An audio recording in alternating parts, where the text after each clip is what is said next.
Então, como fazer essa relação, né, entre esses conhecimentos estratégicos do cotidiano e os conhecimentos que vão ser construídos a partir do currículo. E aí é difícil, a gente estava falando isso na aula de segunda-feira, né? Acho que a Mônica vai lembrar. A gente estava falando, pensar sobre o que pensa, pensar sobre como pensa e falar sobre esse pensar. Isso é muito complicado de fazer, mas é muito bacana de fazer. E quando a gente consegue fazer, é muito interessante, né? Porque todos esses sujeitos, eles fazem as contas, né? O que a gente chama de contas, né? As operações matemáticas são realizadas, né? Dificilmente você vai ver um estudante na EJA que não conheça dinheiro ou que não saiba lidar com dinheiro, com a parte financeira, ele gerencia toda a vida financeira dele. Dificilmente você vai ver um estudante na EJA que não saiba as operações matemáticas, muito dificilmente. Só que para você chegar em como ele pensa, é preciso que ele diga para você como ele pensa. E essa é uma dificuldade que a gente tem, porque é difícil falar como se pensa. Então, é isso que a Maria da Conceição propõe, né? E o fazer matemático, no ensino da matemática, parta de como esse sujeito pensa.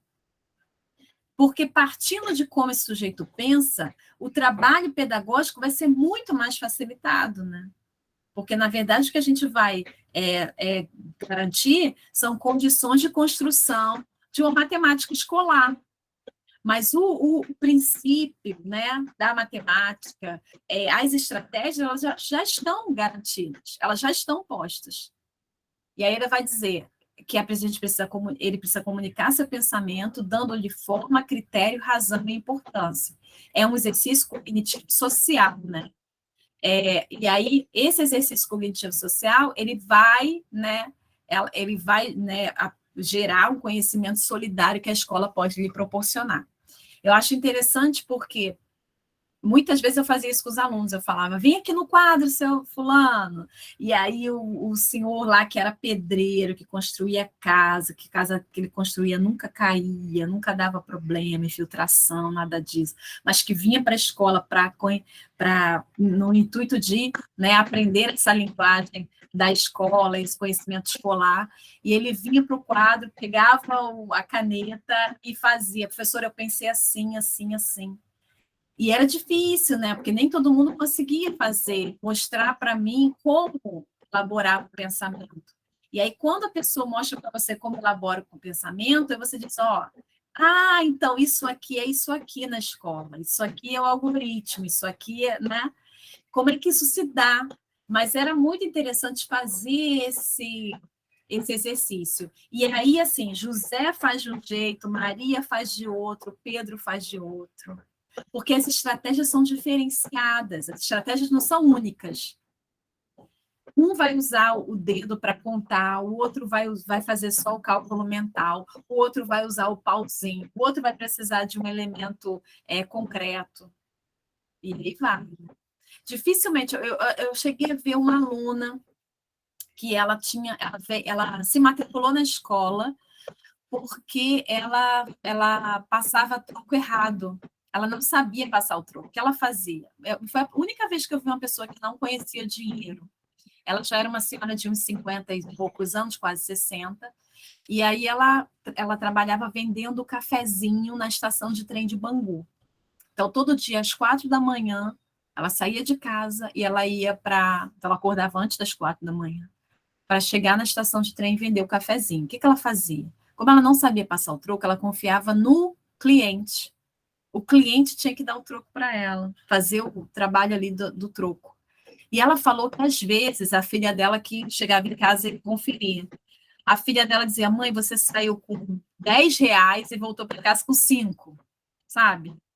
Ela vinha com menos dinheiro. Então, olha só, ela trabalhava de 4h30 da manhã até, sei lá, 11 da manhã, meio-dia, no sol quente, servindo o cafezinho ali para as pessoas, e ela voltou para casa com menos dinheiro do que ela tinha antes. E ela ficava muito chateada, porque as pessoas passavam a perna nela, né? Faziam de maldade, né?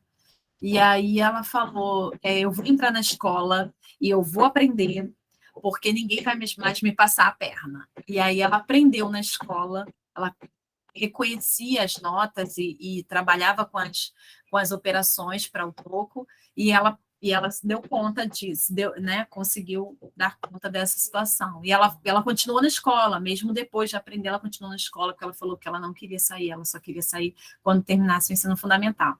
Então, isso é muito bacana, essa história, né? Mas dificilmente você vai ver estudantes da EJA que não dominam esse código do sistema financeiro, né? Então, ela vai dizer lá, o ensino da matemática resgata e utiliza vivências, tá vendo?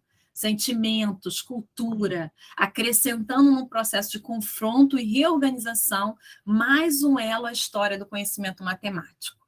A construção do conhecimento do aluno da EJA é permeado por vivências e lembranças. É preciso observar os princípios de seleção do que é lembrado e do que é esquecido, do que se diz e do que se silencia. Eu gosto muito dessa ideia, né? Porque quando a gente vai falar da matemática, várias pessoas falaram aqui, né? Da memória. E aí você resgata essa memória. Se essa memória for uma memória que te prejudicou, que foi ruim, que marcou negativamente a sua vida, você vai trazer isso à tona. E talvez você também crie bloqueios, né? Você diga, melhor nem estudar essa parte, melhor faltar nesse dia, já que é matemática, nem vou. Mas, na verdade, é preciso também pensar no que é esquecido, não só no que é lembrado, né? Porque o que é lembrado pode ser ruim, mas o que é esquecido pode ter sido bom, pode ter valido a pena. Só que muitas vezes a gente não diz aquilo está silenciado. E esse resgate da memória, da lembrança, ele também precisa trazer esses outros elementos, né? E aí, muitas vezes, assim, os meus alunos falavam, eu fazia círculo na minha sala de aula, todo dia arrastava as cadeiras e fazia um círculo. Todo dia fazia círculo. Aí, um dia, um aluno falou, professor, olha só, deixa eu falar com você uma coisa séria. Isso não é escola. Ele falou para mim, isso não é escola. Você manda todo dia a gente fazer esse círculo, a gente fica olhando um para a cara do outro, mas isso não é escola. Escola é um atrás do outro. E a professora na frente, no quadro, dando aula. Isso não é escola. Você manda a gente fazer círculo, você faz debate, que a gente fica aqui discutindo, falando, você manda todo mundo falar, você fica sentada na roda com a gente. Isso não é escola. Não é escola. E aí eu fui falando com eles, engraçado, mas essa escola que colocava um atrás do outro, que o professor ficava na frente, que tinha um quadro negro, que enchia o quadro, que cansava a mão, não fez você aprender. Essa estrutura não garantiu a aprendizagem. Tanto que você está aqui de novo, nessa escola. Então, eu estou fazendo uma escola diferente. Essa escola que você está hoje, essa escola em que você se matriculou, não é a mesma escola. É outra escola. Eu sou outra professora. E talvez você nem seja mais aquele. Talvez você seja também um outro. E aí, se aquele jeito direitinho que você está dizendo para mim, que era uma escola, não deu certo, talvez essa escola agora dê, porque é outro jeito, tá vendo? E aí era muito interessante, né? Como que a gente ia tentando, e aí ela vai falar disso, da negociação, né? A professora Socorro Calhau também, que é da UERJ, ela fala muito disso, né? A escola tem que ser um espaço de negociação, porque o tempo todo a gente está negociando com os alunos o nosso fazer, né? Aí ele vem e fala, mas da minha escola tinha ditado, e aí você não faz ditado? Na minha escola tinha cópia, você não faz cópia, né? Eu tive uma aluna que veio com uma lista de babebi, bobu, lalelilolu, aí vinha lá, lá, lá, lá, lá, lelelelelele, caderno cheio. Aí ela falou, professora, olha só, eu trouxe meu caderno porque vou mostrar para você como é que se ensina. É assim que se ensina. E ela vinha lá com aquela lista, sabe, de sílabas de todas as famílias silábicas e disse para mim que era daquele jeito que ela tinha que aprender, porque era daquele jeito que se ensinava. E aí a gente precisa mostrar para, né? Aí eu trabalhava com textos. Aí eu vinha com o texto, ela fala, o nome dela é a Marinalva. Marinalva todo dia fala, para que você está vindo com esse texto, aquele? Já falei para você que eu não sei ler. Se eu não sei ler, por que você vem trazer o texto para mim? Eu não sei ler. Eu falei, sim, Marinalva, mas como é que você aprendeu a fazer faxina? Ela era diarista. Você faz faxina, não faz? Faço. Como é que você aprendeu a fazer faxina? Ah, professor, eu vi as pessoas fazendo e aprendi. Eu falei, sim. Aí a primeira vez que você foi fazer uma faxina numa casa, ficou bom? Não. E a segunda? Também não. E a terceira? Também não. E depois? Aí depois eu fui aprendendo. Fui aprendendo. Aí eu falei, ah, então tá. Você aprendeu a fazer faxina fazendo faxina. Aí ela foi assim que eu aprendi. Eu falei, ah, então se você aprendeu a varrer varrendo, aprendeu a lavar lavando, aprendeu a passar passando, você vai aprender a ler lendo e vai aprender a escrever escrevendo. Deu para entender? É a mesma coisa. Você aprendeu tudo fazendo. A primeira vez que fez não deu certo, a segunda não deu certo, a terceira não deu certo, um dia começou a dar. A mesma coisa aqui. A primeira vez que for ler não vai dar certo, a segunda vai ter mais dificuldade, a terceira pode ter menos dificuldade, mas não vai conseguir, até que um dia vai. Ah, tá. E aí a coisa ia fluindo, sabe? Então é isso. Eu dou muito exemplo, mas é porque eu gosto muito de contar caso. Mas desculpa, gente, que eu vou lá na. E aí ela vai dizer: grupos sociais aos quais pertencem os alunos da EJA constituem parcelas da sociedade que só muito recentemente passaram a ser considerados como público da educação escolar. Esse é um fator importante. Então, a gente, estou falando muito recentemente, porque realmente, se a gente for falar que a EJA só virou modalidade de ensino na LDB de 96, então a gente está falando de quantos anos aqui? 20, 96, 2006, 16, 20 e poucos anos, né? Nem 30 anos. Então, assim, é muito recente a gente falar que o idoso tem direito à educação, né? Está lá na Constituição Federal, mas a Constituição também é muito recente. Isso obriga a uma reconfiguração das propostas pedagógicas e um novo equacionamento das iniciativas da EJA, como respostas às demandas e pelas condições específicas do seu público. Então, é preciso repensar a escola, repensar, e aí por isso que eu estou dando esses exemplos, né? Tanto da Marinalva quanto do aluno que falava que eu tinha que dar aula tradicionalmente, um atrás do outro, só o professor que fala, o aluno só escuta, né? É preciso repensar essa escola, e aí repensar as práticas pedagógicas, repensar o ensino da matemática, né? E aí ela vai trabalhar com a identidade sociocultural dos alunos da EJA. Ela diz que, eu estou acabando, tá, gente? Tá terminando. A experiência das possibilidades, das responsabilidades, das angústias e até um quê de nostalgia, né? Tem lá essa lembrança da escola que eu frequentei quando era criança, né? A exclusão da escola regular como condição de resgate. Então, você sai da escola em algum momento, você se responsabiliza por essa saída, né? Porque a responsabilização é sempre do sujeito, nunca é da escola, nunca é o sistema. É sempre o sujeito que é responsável, né? Ele nunca se sente como alguém que foi expulso da escola. Ele se sente sempre como alguém que se culpa por ter saído da escola. A culpa foi minha, eu que não quis estudar, eu que baguncei, eu brinquei muito, eu namorei, eu engravidei cedo, e aí eu saí da escola. É sempre eu, né? Nunca é a escola, nunca é o sistema, nunca é a prática pedagógica, nunca é o professor. A situação marginal é a participação nas instâncias decisórias da vida pública e o acesso aos bens materiais e culturais. Então, são pessoas que são excluídas não só da escola, mas também do acesso aos meios culturais. A gente falava isso na sala, né? Pessoas que se sentem pouco apropriadas de frequentarem museus, centros culturais, cinema, teatro. Então, essa exclusão não é só uma exclusão da escola, é uma exclusão da própria sociedade, né, do acesso aos bens culturais e materiais da sociedade. Fala, André. Eu ia falar que essa culpa, né, eu acho que é bem de um discurso que vem sendo repetido, né, assim, a pessoa ouve tanto, né, e no geral a maioria que tem essa dificuldade, tanto do acesso como da permanência, eu acho que nos meios em que vive, né, e até de alguns professores, né, de formações anteriores, eu acho que pode ter, tá vendo, não quer nada, aquele aluno não quer nada, não sei o que na época, entendeu? E aí eu acho que essa vai construindo esse pensamento a respeito dele mesmo, né? Assim, eu tenho essa impressão, isso aqui. É isso, André. Historicamente, é negado a esses sujeitos o direito à escola, o direito à educação escolar, e é também responsabilidade dele. Tanto que a gente, às vezes, acha que o problema do analfabetismo é o analfabeto, né? O problema do analfabetismo no Brasil é porque tem muitos analfabetos. Na verdade, não é. A questão do analfabetismo no Brasil é uma questão de desigualdade social.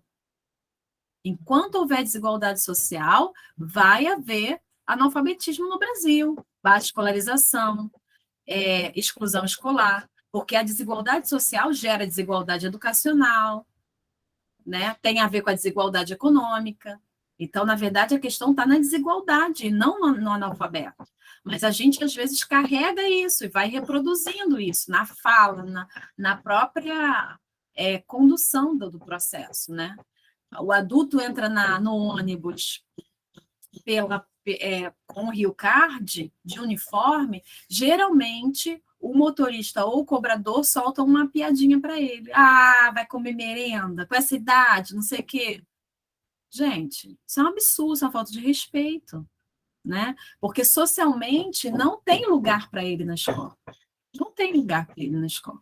E a própria escola, muitas vezes, o exclui, né? Sempre conta aquele caso eu visitei uma escola de EJA, com muitas senhorinhas, e para ir ao banheiro elas tinham que subir 3 lances de escada. Isso é um absurdo. Mas por que não tinha banheiro no andar da sala de aula? Tinha banheiro, só que o banheiro ficava fechado. O banheiro que era de uso exclusivo dos alunos da EJA era o banheiro que ficava 3 lances em cima da sala de aula. É um absurdo, porque você pensa, senhoras que tomam remédio para pressão, que vão ao banheiro com mais frequência, não podiam ao banheiro. O que aconteceu? Elas faltavam à escola. Elas faltavam, porque não tinha condição para estar ali. Tá vendo? A escola quer que o aluno se adeque a ela. A escola nunca se adequa ao sujeito que está recebendo. Então, essas são questões muito sérias, né? E é muito mais fácil você dizer que o aluno o sujeito é o culpado. Ele é o culpado, ele que não quis. Tem vaga, não foi porque não quis. A gente fala isso, né? A gente ouve as pessoas falando. A essa identificação sociocultural corresponderá também uma identidade nos modos de relação com as instituições sociais, né? As interações que constituem as oportunidades de ensino-aprendizagem na matemática escolar serão marcadas por esses modos de relação e definem as posições assumidas pelos sujeitos, tanto professores quanto alunos. Porque às vezes a gente também faz isso, né? A gente tem uma relação com a escola, que é uma relação de problema, né? A mesma coisa com a matemática. Você vai se relacionar com o espaço da matemática, com o lugar da matemática, numa relação muito ruim. E aí é claro que tudo que vai vir vai dar problema, porque você já vai olhar, né? Então, essa relação que a gente vai estabelecer com a instituição escolar é uma relação que vai refletir-se nas outras relações com o conhecimento, com as disciplinas, com os professores. E a nossa própria relação também, enquanto professor, né? Porque às vezes também a gente parece que a gente está fazendo um favor para o outro. Parece que você está indo lá à noite porque você é muito boazinha, porque você é muito perfeitinha, porque não é isso, gente, não é isso. Os meus alunos, eles acabavam a aula, professora, muito obrigada, e me abraçavam. Eu gostava disso, achava super bacana a valorização, mas não é um favor. E eu sempre falei isso para eles, gente, um dia que não me pagarem salário, eu vou parar de vir, porque eu sou uma profissional. Eu venho para cá porque esse é o meu trabalho. Eu sou uma profissional. Então, assim, é um dever a ser cumprido, né? É um dever meu, porque eu recebo para estar ali. E é um direito de vocês estarem aqui e receberem uma aula de qualidade. Então, muitas vezes, essa relação também precisa ser explicitada, né? A escola não é um favor. O governo não é benevolente porque está dando. Na verdade, isso é um direito constitucional. E se a gente for pensar, é um direito humano, mais do que constitucional, mais do que cidadão. É um direito humano, né? E essa pessoa foi negada a ela o direito a estudar na infância, por uma série de razões. Quando a menina engravida, a primeira coisa que ela faz é sair da escola, porque ela é um mau exemplo para as outras meninas. Isso é claro, isso é fato, isso é falado.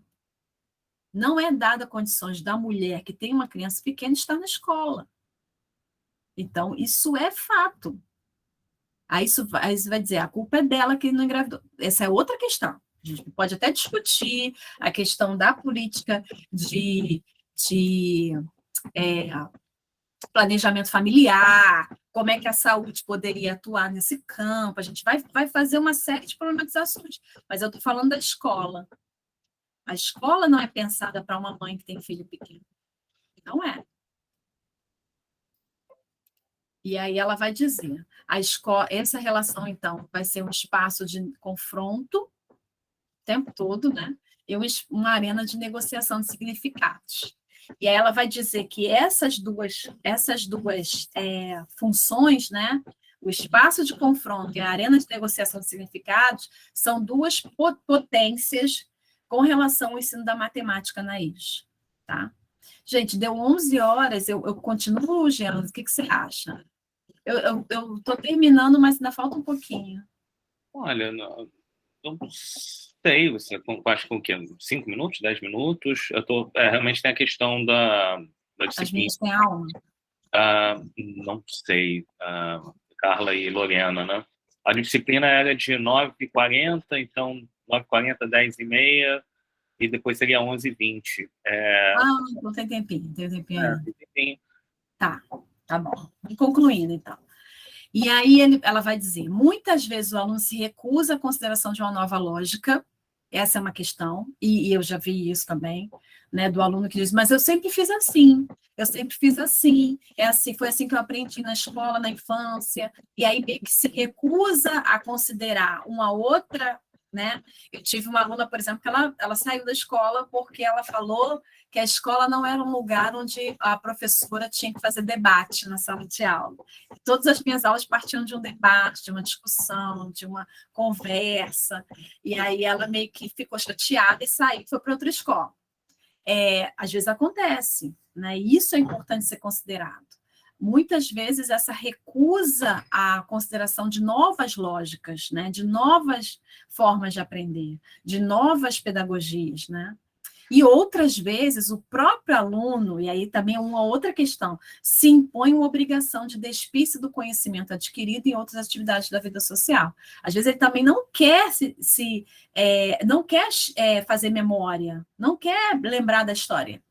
E aí ele só quer aprender o novo. E isso também é uma questão, né? Porque essa matemática das estratégias cotidianas, ela é muito importante como ponto de partida e como sistematização, né, de uma outra lógica matemática, que é a lógica da escola. Mas, assim, elas não são contrapostas, elas não são opostas. Elas são interdependentes, né? O tempo todo você pode trazer a relação entre a matemática do cotidiano e a matemática da escola. Então, você não tem uma contraposição. Então, não dá para também você se despir de tudo que você aprendeu fora da escola, e porque eu quero aprender tudo da escola e só da escola, né? Vai, Mônica, pode falar. Isso também me faz lembrar o texto do Edgar Morin, quando ele fala de articular saberes, né? E, às vezes, muitas vezes, a gente fica muito compartimentado dentro da escola, né? Usa a matemática só para aquilo, mas não faz a leitura da matemática justamente com esse cotidiano onde o aluno, né, de EJA, ele está presente.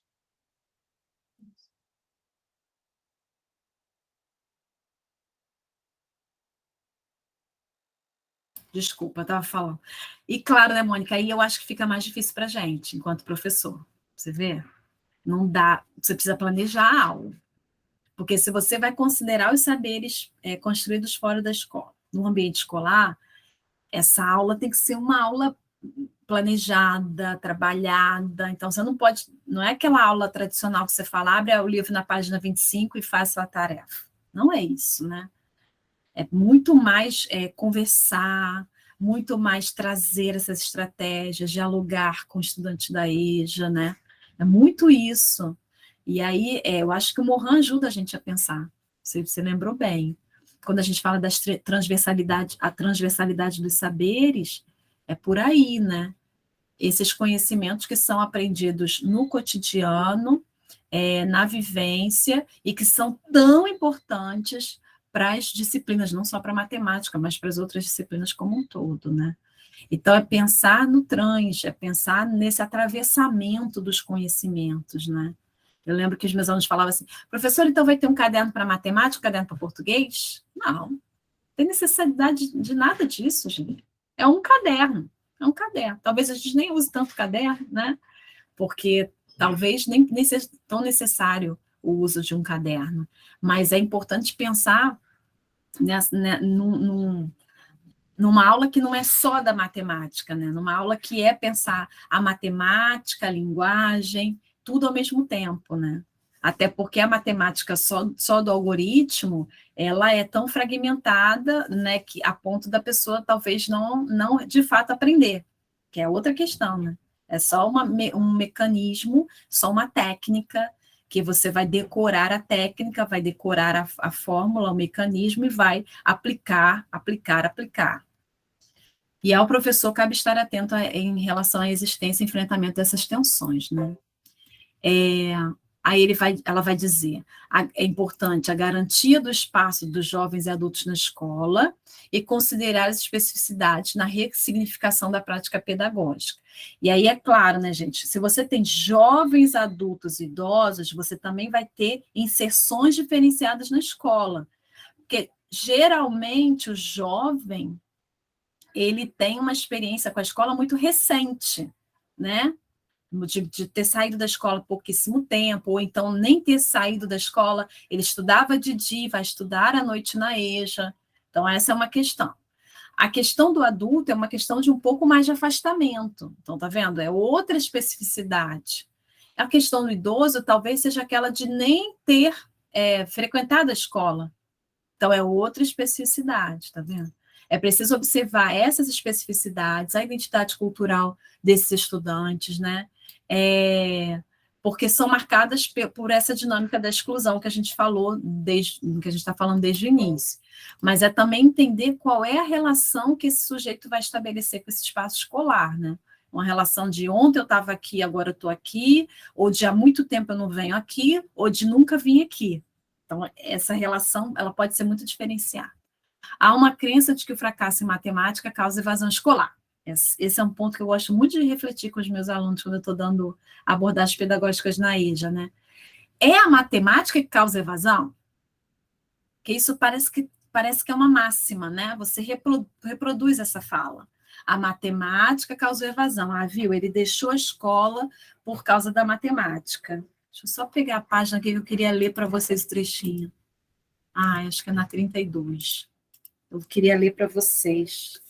Ela diz assim, ó, na realidade, os que abandonam a escola o fazem por diversos fatores, de ordem social, econômica, que pode ser, né, principalmente, que extrapolam as paredes da aula e os muros da escola. Aí ela diz, no mais das vezes, no entanto, o sujeito formulará a narrativa do processo de exclusão, colocando-se a si mesmo como responsável por esse desfecho que redundou na sua saída da escola. Atribuir a um fracasso pessoal a razão da interrupção da escolaridade é um procedimento marcado pela ideologia do sistema escolar, ainda fortemente definida no paradigma do mérito e das aptidões individuais. Aquela ideia que a gente fala, está na escola porque quer, não está na escola porque não quis, ou aprende porque é apto para aprender, não aprende porque não tem aptidão. A gente ainda tem nessas máximas. Justifica o próprio sistema escolar e o modelo socioeconômico que sustenta, eximindo-os da responsabilidade que lhes cabe na negação do direito à escola. Mascara a injustiça das relações de produção e distribuição dos bens culturais e materiais, num jogo de sombras assumido pelo próprio sujeito condenado à situação de exclusão. que, tomando para si a responsabilidade pelo abandono da escola, sentir-se-ia menos vitimado e importante diante de uma estrutura injusta e discriminatória. Tá vendo? Então, assim, muitas vezes, essa evasão, ela se dá por outros motivos, uma série de outros motivos. E a gente vai assumir a matemática, vai dizer que foi a matemática que causou a evasão escolar. E aí ela vai dizer, é preciso problematizar os fatores sociais, econômicos, até políticos, né, de saída desse sujeito da escola, né? E aí, qual a relação também que ele estabelece com a escola, lembrando lá da Inês Barbosa, qual a relação que ele estabelece com a escola, e qual a relação que ele estabelece até com o conhecimento, né? Não é? Aí quando ele diz, foi a matemática, será que foi a matemática? Só para a gente se perguntar.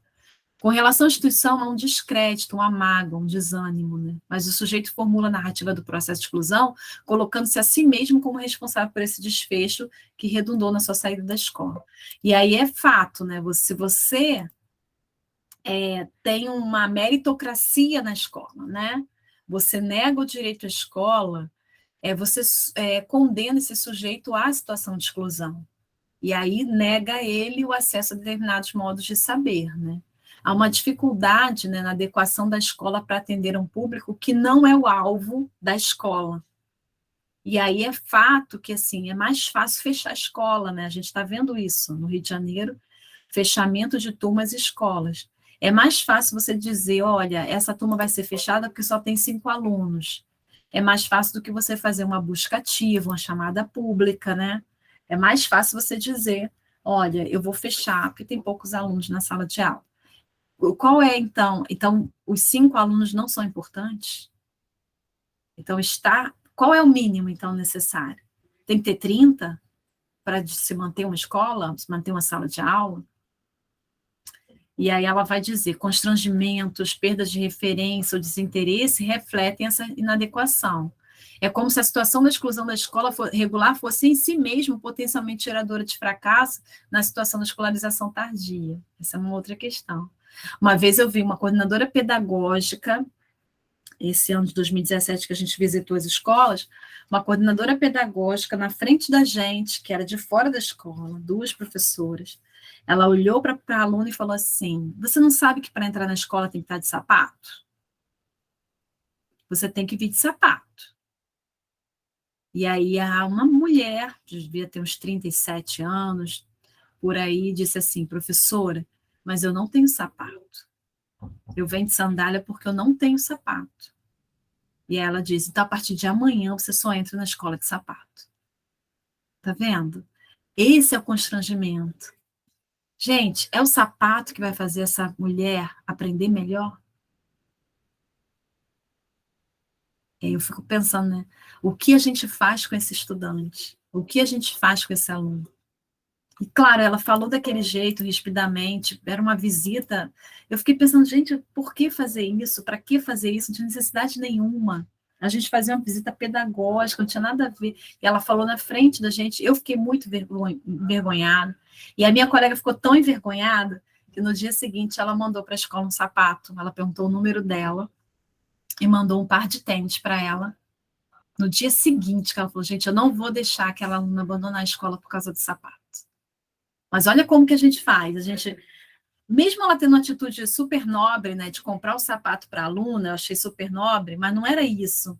Eu fiquei pensando, gente, por que não repensar a escola, né? Por que essa escola tem que obrigar o aluno a entrar de sapato? Eles são estudantes da EJA, né, gente? E ela vai dizer, é preciso criar um envolvimento consciente com a aprendizagem em matemática. Capacidade de selecionar, de utilizar estratégias de matemáticas de maneira eficaz e ter uma visão crítica da função social das práticas e dos critérios, de sua seleção, de sua utilização, de suas expressões, de seus registros. Então, ela vai dizer que o caminho é um envolvimento consciente com a aprendizagem matemática, que eu acho, gente, que nem a gente tem. Se a gente for pensar, nem o professor tem um envolvimento consciente com a matemática. Às vezes a gente só reproduz, né? Eu fico pensando assim, Será que o professor sabe qual a função da função de segundo grau? Qual a função da equação de segundo grau? Qual a função, né? Outro dia eu falava isso numa palestra, muito interessante para professores. Qual a função dos números primos? Para que eles servem? Por que foram criados? Por que a gente tem que decorar os números primos? E aí um professor ficou super chateado comigo, de matemática, porque eu fiz essa pergunta. Ele falou, você não sabe? Você não tem cartão de crédito? Para ter cartão de crédito tem que ter os números primos são importantes para a configuração dos cartões de crédito, não sei o quê, mas ele falou muito rispidamente comigo, muito chateado, porque eu tinha feito essa pergunta. Eu falei, gente, vamos falar a verdade. A gente sabe para que serve. Tudo que a gente aprendeu em matemática, a gente sabe por que funciona, como funciona na prática, os algoritmos, os teoremas, as fórmulas. A gente talvez não saiba. E aí, se você não sabe qual a função, porque tem uma função, né? Quem criou sabe para quê, tem uma ciência que está por trás, que elabora aquele conhecimento e que a gente olha como fórmula, mas não é só a fórmula, tem um conhecimento construído por trás. Se o professor não sabe, como ele ensina? Preciso pensar sobre isso, né? A construção do conceito de número é um processo jamais completado. Nós aqui estamos em processo de construção do número, do conceito de número, que se realiza no experienciar das relações cada vez mais complexas e diversificadas com números de magnitudes e funções também diversas. Ainda existe uma concepção didática tradicionalista, uma falta de alternativas para um trabalho que considere as demandas e contribuições dos alunos da EJA.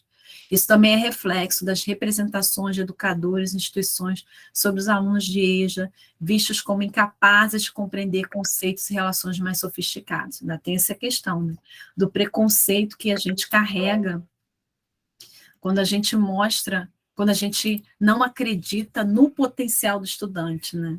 Eu não vou nem trabalhar isso aqui, porque ele não vai aprender, né? É muito complexo para ele. Será? Talvez seja complexo para a gente, não para ele.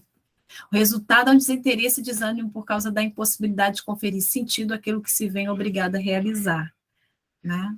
Se não faz sentido, se você não explica para que serve, talvez não seja interessante. E desmotiva, né? Aquilo que não é interessante não constrói sentido. Há uma crença na incapacidade dos sujeitos, como se eles não formulassem explicitamente, né? Desculpa. Há uma crença na capacidade dos sujeitos, eles não formulam explicitamente seu desconforto, né? Porque o professor sabe tudo, eu não sei. Quem sou eu para questionar o professor, né? São invadidos pelo desinteresse e desânimo e acabam se evadindo. Então, ela vai dizer que, muitas vezes, a evasão ela não é por causa da matemática, mas por causa de um constrangimento, de uma negação, de uma exclusão, que ocasiona no desânimo, no desinteresse, e talvez possa levar à evasão. Ela vai dizer que a gente precisa problematizar isso, né? Eu me lembro muito quando a gente começou a fazer as orientações curriculares acho que o ano era 2010, na rede municipal, e a gente discutia muito a questão do algarismo romano, né? É importante mesmo trabalhar algarismos romanos? O que a gente vê na vida em algarismos romanos? Isso é um conhecimento importante de ser ensinado, de ser construído, de ser aprendido. E a gente foi discutindo com os professores. Onde é que na vida você vê os algarismos romanos hoje? Até nos séculos a gente hoje vê em algarismo indo-arábico. E qual é a importância disso? Sabe? É isso que a gente precisa fazer. Quando você trabalha determinado conhecimento com seu estudante, você sabe, você questiona, você problematiza a importância disso, onde que vai ser usado isso, né? Qual formação você pretende? É uma formação para a vida, é uma formação para a escola, só para a escola ou para a vida também, né? O que esse aluno vai fazer? Ele vai tentar o vestibular, ele vai fazer o Enem, ele vai tentar um concurso público, ou é só para o mercado, só para o mundo do trabalho? Como é que você, né? Que constituição de formação você pretende trazer para esse estudante? Então, isso tudo tem que ser pensado, né? É preciso trabalhar os conteúdos matemáticos considerando aspectos de temor e desejo, estranhamento e construção de hipóteses, lembranças e arquétipos que pautam a relação desse sujeito com a cultura escolar. Apesar de uma eventual destreza nos cálculos, não compartilham do gênero discursivo da matemática escolar. Então, às vezes, sabe muito dos cálculos, mas isso precisa ser construído na escola, né? E ao educador cabe compartilhar com seus alunos e alunas as emoções com as quais impregna seu projeto educativo. E ela vai falar disso, eu gosto muito dessa parte também, né? Qual é a nossa relação com a matemática? Qual é a relação que nós estabelecemos com a matemática? Porque se a gente também tem medo da matemática, como é que a gente vai trabalhar uma matemática diferenciada? A gente também vai impor para esses sujeitos o medo que a gente tem, provavelmente, né? Então, como é que isso vai se dar? Então, gente, era isso, é uma discussão muito inicial ainda, mas eu acho que para começo de conversa, era isso que eu queria trazer, né? Eu sugiro, então, a leitura do livro da professora Maria da Conceição Fonseca, para quem quiser conhecer um pouco mais, é muito bacana esse material aqui. Obrigada, agora eu estou aberta para o nosso debate aí, quem quiser. Jaqueline, muito obrigado. São várias questões assim, importantes. Na verdade, alguns até convites, talvez, acho que alguns estudantes, eu sei um pouco da Lorena, um pouco da Carla, vou tentar responder algumas perguntas delas também, das estudantes iniciais, a partir da sua fala. Primeiro, te pedir, se for possível, até para distribuir para a Lorena e para a Carla, e eu acho que as suas bolsistas também devem ter acesso, PowerPoint, para que elas tenham como referência. A primeira questão foi muito interessante, aí digamos, uma questão interna para elas. Acho que você abordou muitos tópicos que nós falávamos do ensino de matemática ao longo do semestre, mas uma coisa muito importante é a base bibliográfica e a pesquisa, como você mostrou e construiu a sua fala a partir de uma boa referência bibliográfica, e isso elas estão construindo um portfólio.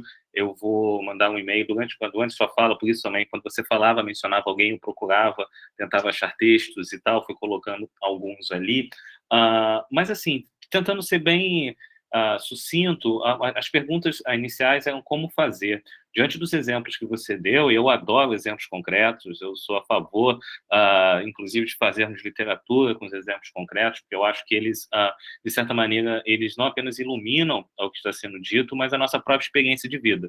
Nós nos relacionamos com nós mesmos, com as pessoas que nós conhecemos, à volta, eu acho que aprendemos até melhor.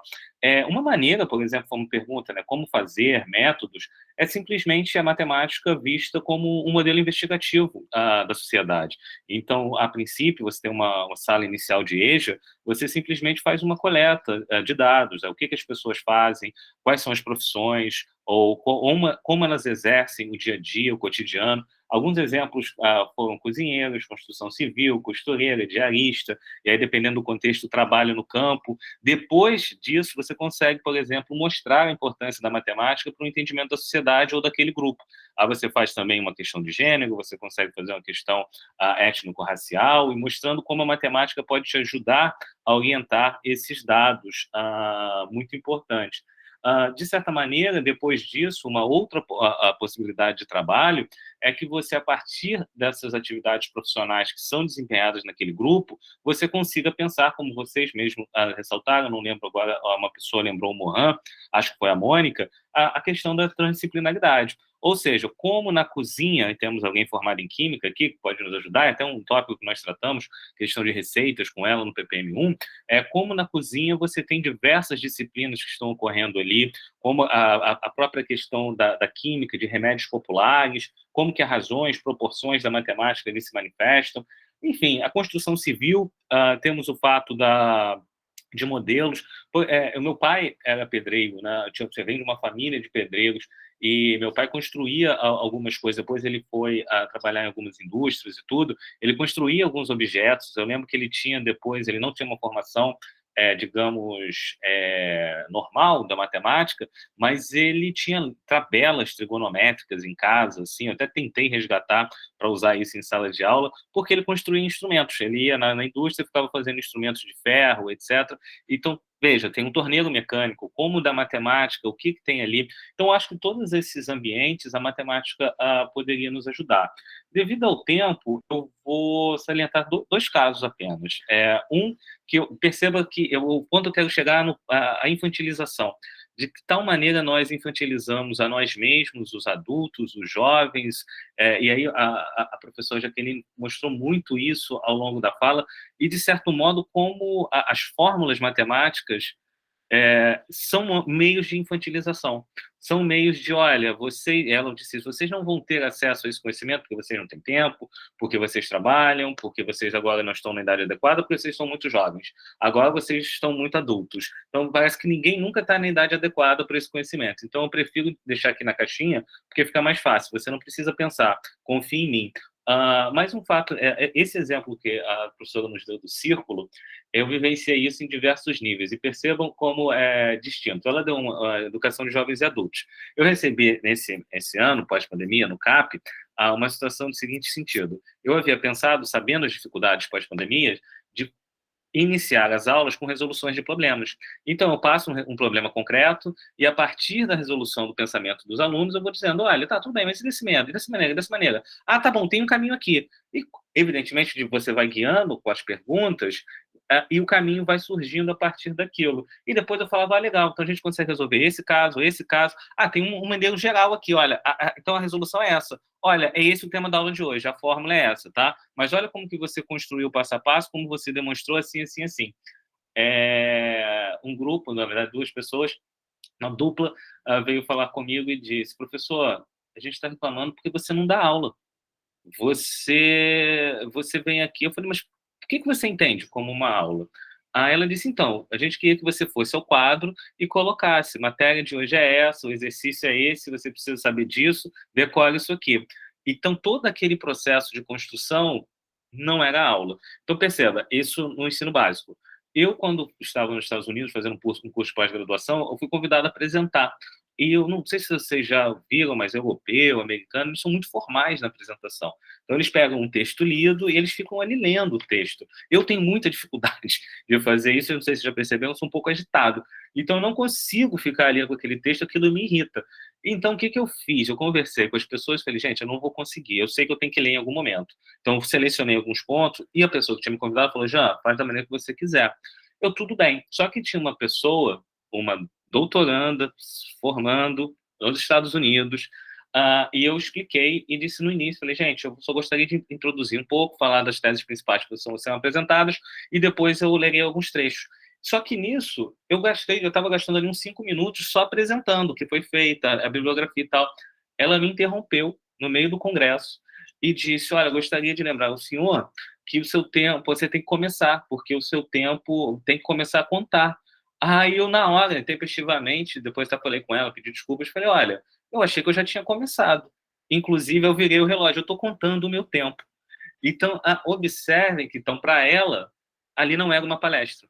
Se eu não estivesse lendo, se eu não estivesse com os meus conteúdos passo a passo, para ela aquilo não era palestra, aquilo não era aula. Então, é uma situação que não está só na EJA, não está só no básico, é uma situação humana. Nós estamos familiarizados com algumas questões, a professora tratou de novas lógicas. Eu vou pular, porque senão eu vou me estender muito, mas essa parte da consciência matemática, ela é muito importante, ela não está presente, de fato, em muitos professores de matemática. E aí tem uma situação muito cruel, que é não ter a consciência daquilo que está sendo feito, ter ciência que você não sabe, e você, de certa maneira, usar do poder que foi dito por vocês no início, que foi dito pela Jaqueline, da matemática. A matemática tem um status, e esse status ele quer ser mantido. E mesmo que eu não saiba, eu tenho que manter a minha pose, a minha situação, e isso realmente é verdadeiro. Mas a única questão assim que, de fato, me chamou muita atenção, e as pessoas que acabam convivendo comigo nos grupos de estudo sabem que eu penso assim, eu gosto da parte de inclusão e de EJA não apenas pelo serviço dos grupos específicos, mas também como a EJA e a inclusão, essas duas perspectivas que não são dicotômicas, mas estão aí em interrelação, como que elas nos ajudam a pensar a nós mesmos e o ensino regular. Então, de certa maneira, vários momentos, quando nós falávamos da infantilização, da língua, o público é específico, mas, de certo modo, nós infantilizamos a EJA, muitas vezes, mas porque nós também infantilizamos o ensino regular. Nós não conseguimos ainda trabalhar isso muito bem no currículo e como isso vai perpassando a matemática é uma por excelência essa situação. Eu vou me restringir a falar, tem muitos pontos aqui, tem aqui, olha só, tudo coloridinho, se você for ver, com pontos, mas depois a gente pode conversar com mais calma, mas uma proposta, talvez, a rigor, é que, se vocês quiserem, aí, Jaqueline, eu e você, a gente consegue conversar, temos agora essa inclusão no EJA, seria realmente pensar, no CAP, no Instituto de Aplicação, seria realmente pensar materiais, formas de criação de material. Eu me coloco à disposição, nós temos alunos, bolsistas interessados nessa parte, se você também tiver na parte de pedagogia, no pró-docência, nós sentarmos, conversarmos, pensarmos em aplicações ali no próprio EJA do CAP UERJ, do Instituto de Aplicação e outros, e eu acho que um caminho é esse caminho do diálogo, esse caminho de ouvir aos docentes, ouvir aos discentes, ouvir as comunidades e perceber como a matemática ela pode ser construída ali no dia a dia, no cotidiano. E eu gosto sempre de sugerir uma conversa entre o professor Ubiratã D'Ambrosio, da matemática, formador da étnico-matemática, e Paulo Freire. Eles têm aí um diálogo bem interessante e que, enfim, nos ajuda a refletir muito sobre esse tema. Eu abro as pessoas para conversar com a professora Jaqueline, perguntas, questionamentos, e, novamente, Jaqueline, te agradecer bastante, muito. Achei, assim, como a prova aqui das cores, muitos pontos importantes, e acho que continuamos o diálogo e vamos estreitar isso, acho, do ponto de vista de matemática, transdisciplinaridade, possibilidades, certamente. Muito obrigado. E abro a vocês, gente.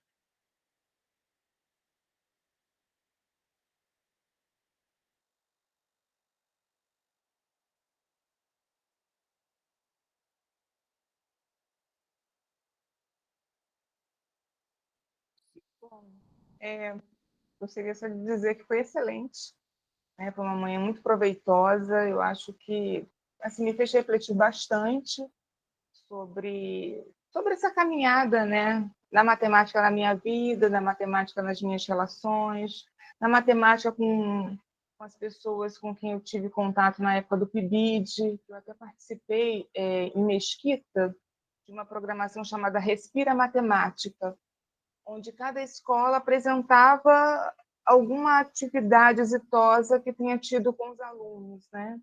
E na época nós, enquanto PIBID, apresentamos uma, nós fizemos no caso, na educação de jovens e adultos, e foi assim muito gratificante. Então, assim, eu acho que é um campo muito importante para a gente pensar em formas de uma atuação realmente transformadora, né? Que é muito desagradável a gente passar mais tempo ouvindo as pessoas com medo de matemática, e daí a importância também das pessoas, no caso dos professores, né? Quem trabalha na formação também de professores, pensar a sua postura diante dessa realidade, né? E é isso. É isso. Obrigada, Mônica.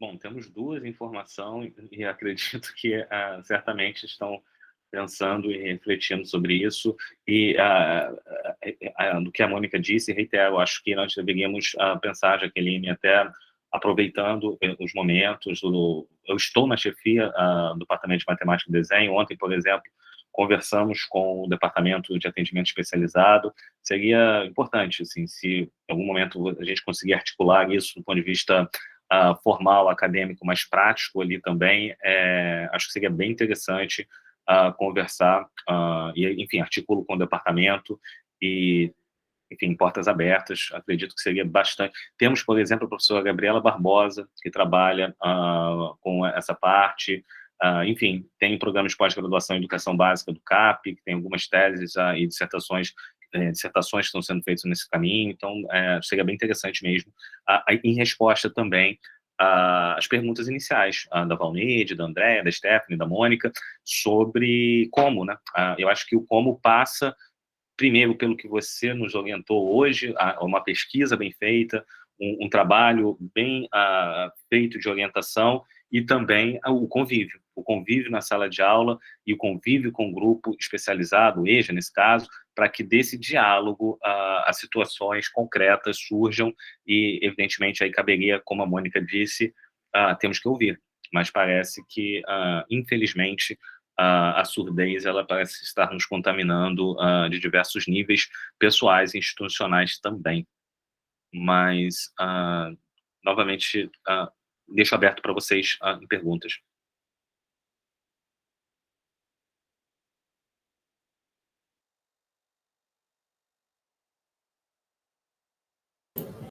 Acho que foi.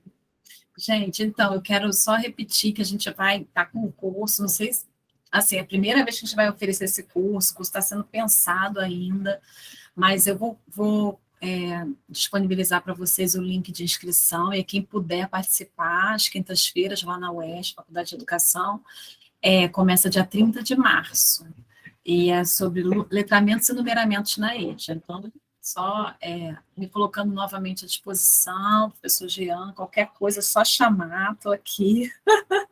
A gente pode pensar em outras coisas e trazendo também essa interlocução, né, de autores, de professores da EJA, né, que eu acho que também isso é bacana, de repente a gente pode pensar numa formação com professores da EJA, né, como trabalhar a matemática nesse processo, acho que seria interessante também. Não só professores de matemática, mas professores do Fundamental 1 que trabalham a matemática, né. Acho que daria para a gente pensar numa coisa bem legal, né. Talvez não só, não sei se é dentro do Prodocência, mas talvez até no nível da extensão, né, pensar uma coisa assim mais bacaninha, a gente pode ir construindo aí, Jean, tô junto. Sim, sim. Não, perfeito. Nós fomos convidados, na verdade, enquanto grupo, para participar de umas questões de formação de professores no SESC. Então, esse também pode ser um bom caminho. Um curso ali de formação, de extensão. Acho que, sim, eu, por exemplo, gostaria até de me inscrever no curso de letramento, assim que você encaminhar a mensagem. Temos pessoas, por exemplo, que estão trabalhando com letramento matemático, trabalho ainda incipiente, mas eu vou comunicar e tudo.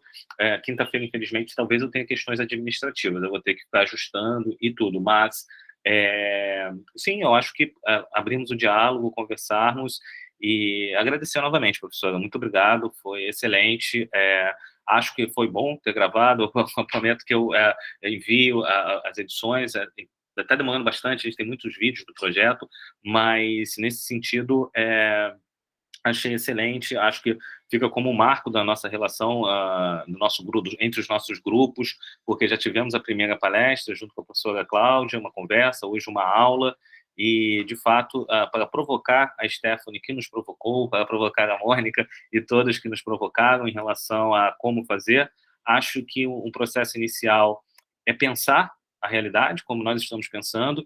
Um segundo passo é, de fato, entrar nessa realidade consciente. Já estamos na realidade, né? A realidade nos vem quase como um ônibus que nos atravessa, mas, de certo sentido, agora, diante das provocações e da bibliografia, da fala da professora Jaqueline, restar-nos-ia apenas agora olhar o caso concreto e arregaçar as mangas.